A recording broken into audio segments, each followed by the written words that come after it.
and with burning silver eyes. Every once in a while, it gave an uncanny twitch. Charlie tried never to look at it, but as her father worked, as she played with her makeshift toys, her eye was drawn back to it again and again. The limbs, contorted, seemed almost mocking, the thing a ghastly jester, and yet there was something about it that suggested enormous pain. "Daddy?" Charlie said, and her father did not look up from his work. "Daddy?" she said again, more urgently, and this time he turned to her slowly, as though not fully present in the world. "What do you need, sweetie?" She pointed at the metal skeleton. "Does it hurt?" She wanted to ask the question, but when she looked into her father's eyes, she found she could not. She shook her head. "Nothing." He nodded at her with an absent smile and went back to his work. Behind him, the creature gave another awful twitch, and its eyes still burned. Charlie shivered and drew herself back to the present. She glanced behind her, feeling exposed. She looked down, and her gaze fixed on something. 3 widely spaced grooves in the ground. She knelt, thoughtful, and ran her finger over one of them. The gravel was scattered away, the marks worn heavily into the dirt. A camera tripod of some sort? It was the first unfamiliar thing she'd seen. The door to the workshop was cracked open slightly, inviting, but she felt no desire to go inside. Quickly, she headed back to her car, but she stopped as soon as she settled into the driver's seat. Her keys were gone, having probably fallen out of her pocket somewhere inside the house. She retraced her steps, merely glancing into the living room and kitchen before heading up to her bedroom. The keys were on the wicker chair, beside Theodore the rabbit. She picked them up and jangled them for a moment, not quite ready to leave the room behind. She sat down on the bed. Stanley the unicorn had stopped beside the bed as he always did, and as she sat, she patted him absently on the head. It had grown dark while she was outside, and the room was now cast in shadows. Somehow, without the bright sunlight, the toy's flaws and deterioration were thrown into sharp relief. Theodore's eyes no longer shone, and his thin fur and hanging ear made him look like a sickly vagabond. When she looked down at Stanley, the rust around his eyes made them look like hollow sockets, and his bared teeth, which she had always thought of as a smile, became the awful, knowing grin of a skull. Charlie stood up, careful not to touch him, and hurried toward the door, but her foot caught on the wheel beside the bed. She tripped on the tracks and fell sprawling to the floor. There was a whir of spinning metal, and as she raised her head, a small pair of feet appeared under her nose, clad in shining patent leather. She looked up. There above her was Ella, staring down at her, silent and uninvited, her glassy eyes almost appearing to see. The teacup and saucer were held out before her with a military stiffness. Charlie got up cautiously, taking care not to disturb the doll. She left the room, stepping carefully to avoid accidentally activating any other toys. As Charlie went, Ella retreated to her closet, almost matching her pace. Charlie hurried down the stairs, seized by an urgency to get away. In the car, she fumbled the key 3 times before sliding it into place. She backed too fast down the driveway, running recklessly over the grass of the front yard, and sped away. After about a mile, Charlie pulled over on the shoulder and turned the car off, staring straight ahead through the windshield, her eyes focused on nothing. She forced herself to breathe slowly. She reached up and adjusted the rearview mirror so she could see herself. She always expected to see pain, anger, and sorrow written on her face, but they never were. Her cheeks were pink, and her round face looked almost cheerful, like always. Her first weeks living with Aunt Jen, she heard the same things over and over when Aunt Jen introduced her. "What a pretty child. What a happy-looking child she is." Charlie always looked like she was about to smile, her brown eyes wide and sparkling, her thin mouth ready to curve up, even when she wanted to sob. The incongruity was a mild betrayal. She ran her fingers through her light brown hair as though that would magically fix its slight frizziness, and put the mirror back into position. She turned the car back on and searched for a radio station, hoping music might bring her fully back to reality. She flipped from station to station, not really hearing what any of them were playing, and finally settled on an AM broadcast with a host who seemed to be yelling condescendingly at his audience. She had no idea what he was talking about, but the brash and annoying sound was enough to jar her back into the present. The clock in the car was always wrong, so she checked her watch. It was almost time to meet her friends at the diner they had chosen, near the center of town. Charlie pulled back onto the road and drove, letting the sound of the angry talk radio host soothe her mind. When she reached the restaurant, Charlie pulled into the lot and stopped, but did not park. The front of the diner had a long picture window all across it, and she could see right inside. Though she had not seen them for years, it took her only a moment to spot her friends through the glass. Jessica was easiest to pick out from the crowd. She always enclosed pictures with her letters, and right now she looked exactly like her last photo. Even seated, she was clearly taller than either of the boys, and very thin. Though Charlie could not see her whole outfit, she was wearing a loose white shirt with an embroidered vest, and she had a brimmed hat perched on her glossy, shoulder-length brown hair, with an enormous flower threatening to tip it off her head. She was gesturing excitedly about something as she spoke. The two boys were sitting next to each other, facing her. Carlton looked like an older version of his red-headed childhood self. He still had a bit of a baby face, but his features had refined, and his hair was carefully tousled and held in place by some alchemical hair product. He was almost pretty, for a boy, and he wore a black workout shirt, though she doubted he'd ever worked out a day in his life. He slouched forward on the table, resting his chin in his hands. Beside him, John sat closest to the window. John had been the kind of child who got dirty before he even went outside. There would be paint on his shirt before the teacher handed out the watercolors, grass stains on his knees before they came near a playground, and dirt under his fingernails just after he washed his hands. Charlie knew it was him because it had to be, but he looked completely different. The grubbiness of childhood had been replaced by something crisp and clean. He was wearing a neatly pressed, light green button-down shirt, the sleeves rolled up and the collar open, preventing him from looking too uptight. He was leaning back confidently in the booth, nodding enthusiastically, apparently absorbed in whatever Jessica was saying. The only concession to his former self was his hair, staking up all over his head, and he had a 5 o'clock shadow, a smug adult version of the dirt he was always covered in as a kid. Charlie smiled to herself. John had been something like her childhood crush, before either of them really understood what that meant. He gave her cookies from his Transformers lunchbox, and once in kindergarten he took the blame when she broke the glass jar that held colored beads for arts and crafts. She remembered the moment when it slipped from her hands, and she watched it fall. She could not have moved fast enough to catch it, but she would not have tried. She wanted to see it break. The glass hit the wood floor and shattered into 1,000 pieces, and the beads scattered, many-colored, among the shards. She thought it was beautiful, and then she started to cry. John had a note sent home to his parents, and when she told him thank you, he had winked at her with an irony beyond his years and simply said, "For what?" After that, John was allowed to come to her room.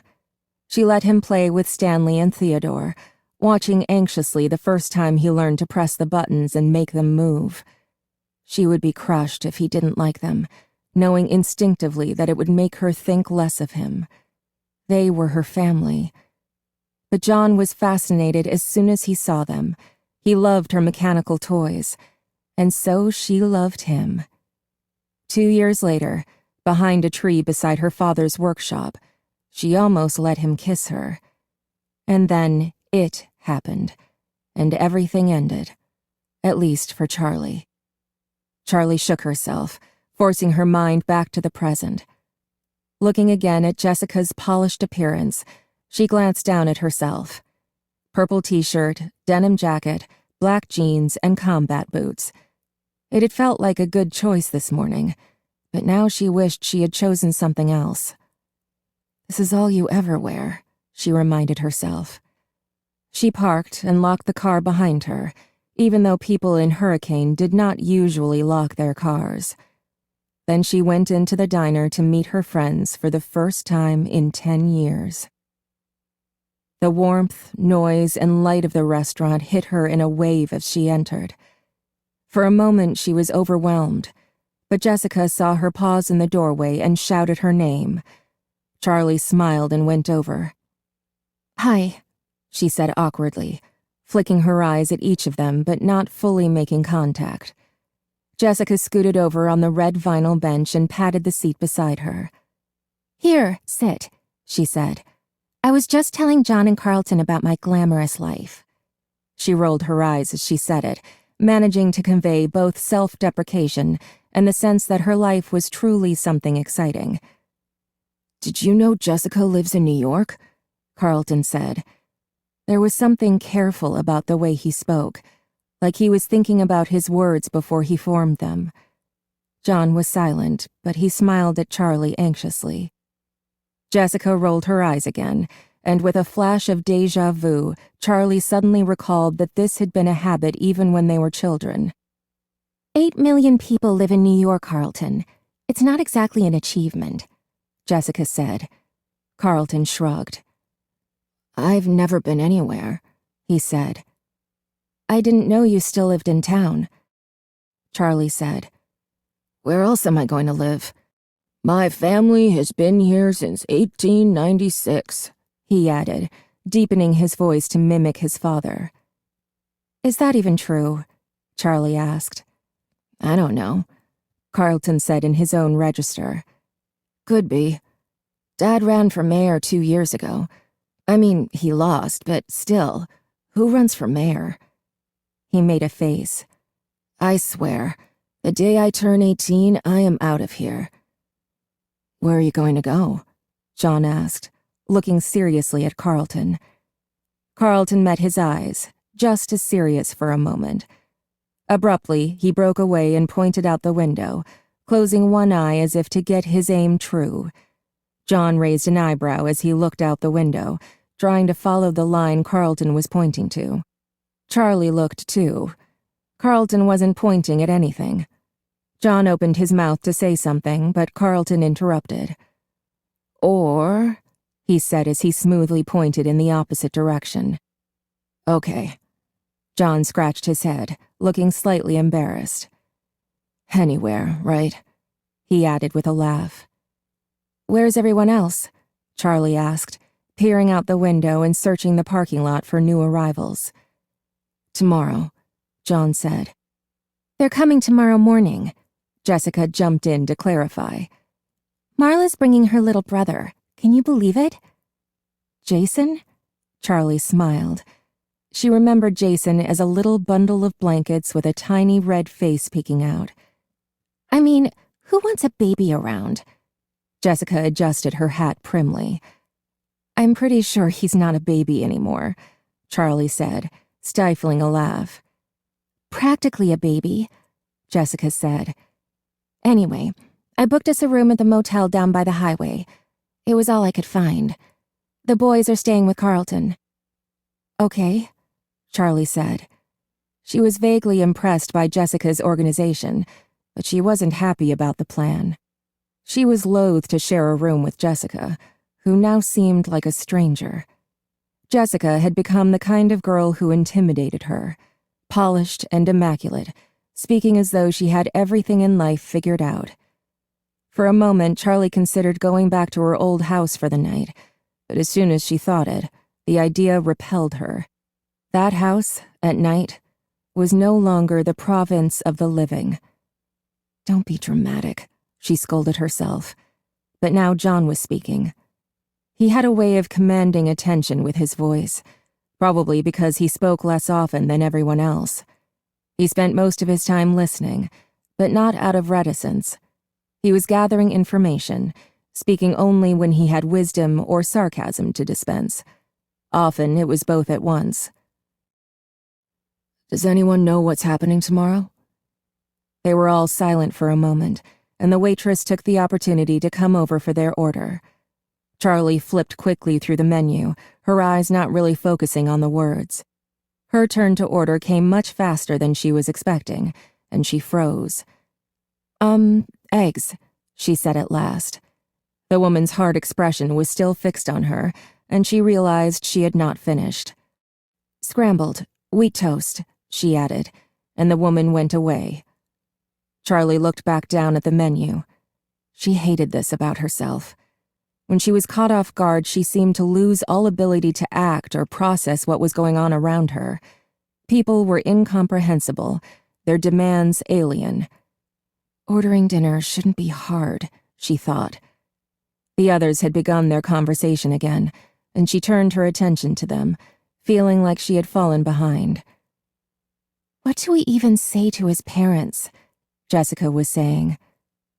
"Carlton, do you ever see them?" Charlie asked. "Not really," he said. "Around, I guess. Sometimes." "I'm surprised they stayed in Hurricane," Jessica said with a note of worldly disapproval in her voice. Charlie said nothing, but she thought, how could they not? His body had never been found. How could they not have secretly hoped he might come home, no matter how impossible they knew it was? How could they leave the only home Michael knew? It would mean really, finally giving up on him. Maybe that was what this scholarship was, an admission that he was never coming home. Charlie was acutely aware that they were in a public place, where talking about Michael felt inappropriate. They were, in a sense, both insiders and outsiders. They had been closer to Michael, probably more than anyone in this restaurant, but, with the exception of Carlton, they were no longer from Hurricane. They did not belong. She saw the tears falling on her paper placemat before she felt them, and she hurriedly wiped her eyes, looking down and hoping no one had noticed. When she looked up, John appeared to be studying his silverware, but she knew he had seen. She was grateful to him for not trying to offer comfort. "John, do you still write?" Charlie asked. John had declared himself an author when they were about 6, having learned to read and write when he was 4, a year ahead of the rest of them. At the age of 7, he completed his first novel and pressed his poorly spelled, inscrutably illustrated creation on his friends and family, demanding reviews. Charlie remembered that she had given him only 2 stars. John laughed at the question. "I actually do my E's the right way these days," he said. "I can't believe you remember that. But I do, actually, yeah." He stopped, clearly wanting to say more. "What do you write?" Carlton obliged, and John looked down at his placemat, speaking mostly to the table. Short stories, mostly. I actually had one published last year. I mean, it was just in a magazine, nothing big." They all made suitable noises of being impressed, and he looked up again, embarrassed but pleased. "What was the story about?" Charlie asked. John hesitated, but before he could speak or decide not to, the waitress returned with their food. They had all ordered from the breakfast menu: coffee, eggs and bacon, blueberry pancakes for Carlton. The brightly colored food looked hopeful, like a fresh start to the day. Charlie took a bite of her toast, and they all ate silently for a moment. "Hey, Carlton," John said suddenly. "Whatever happened to Freddy's anyway?" There was a brief hush. Carlton looked nervously at Charlie, and Jessica stared up at the ceiling. John flushed red, and Charlie spoke hastily. It's okay, Carlton. I'd like to know too. Carlton shrugged, stabbing at his pancakes nervously with his fork. They built over it, he said.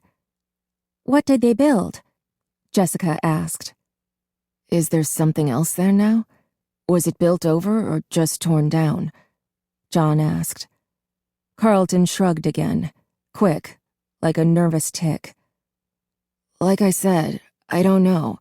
It's too far back from the road to see, and I haven't exactly investigated. It might have been leased to someone, but I don't know what they did. It's all been blocked off for years, under construction. You can't even tell if the building is still there. So it could still be there? Jessica asked with a spark of excitement breaking through.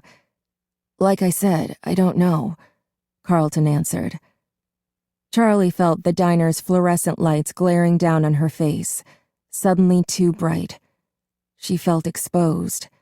She had barely eaten, but she found herself rising from the booth, pulling a few crumpled bills from her pocket and dropping them on the table. I'm going to go outside for a minute, she said. Smoke break, she added hastily. You don't smoke. She chided herself for the clumsy lie as she made her way to the door, jostling past a family of 4 without saying excuse me, and stepped out into the cool evening. She walked to her car and sat on the hood, the metal denting slightly under her weight.